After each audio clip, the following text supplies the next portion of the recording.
നിലമ്പൂർ ഉപതെരഞ്ഞെടുപ്പിൽ PV അൻവർ ഘടകമായിരുന്നുവെന്ന് തിരുത്തി CPIM. Party വോട്ടുകളും Anwar പിടിച്ചെന്ന് വിലയിരുത്തിയാണ് മുൻ നിലപാടിൽ മാറ്റം വരുത്തിയത്.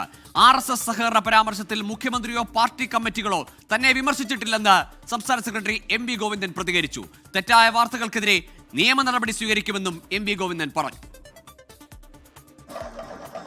PV അൻവർ നിലമ്പൂരിൽ ഒരു ഘടകമേ അല്ലെന്നായിരുന്നു പ്രചാരണ ഘട്ടത്തിൽ CPIMന്റെ നിലപാട്. എന്നാൽ ഫലം പുറത്തു വന്നതോടെ നിലപാട് തിരുത്തുകയാണ്. MLAയുടേതായ പ്രവർത്തനമാണെന്ന് വരുത്തി തീർക്കാൻ അദ്ദേഹം നടത്തിയ ശ്രമം അദ്ദേഹത്തിന് ഗുണം ചെയ്തിട്ടുണ്ടെന്ന് ഞാൻ പറഞ്ഞു വന്നതിൻ്റെ അടിസ്ഥാനത്തിൽ. അല്ല, അൻവറിന് കുറേ വോട്ട് പിടിക്കാൻ കഴിയുമെന്ന് തന്നെ നമ്മൾ കണ്ടിരുന്നത്. പക്ഷേ കുറച്ചധികം പിടിച്ചു എന്നാണ് നമ്മൾ കണ്ടത്. ഘടകമായിരുന്നു.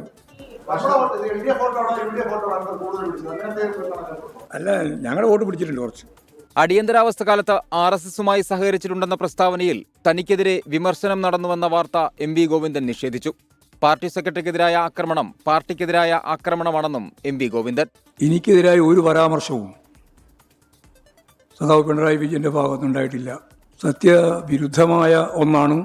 തെറ്റായ വാർത്തക്കെതിരായ ശക്തിയായ നിയമ നടപടികൾ സ്വീകരിക്കണം എന്നാണ്. നിലമ്പൂരിലെ സംഘടനാ പ്രശ്നങ്ങളിൽ തിരുത്തൽ നടപടികൾ ഉണ്ടാകുമെന്നും MV ഗോവിന്ദൻ അറിയിച്ചു. 24 തിരുവനന്തപുരം.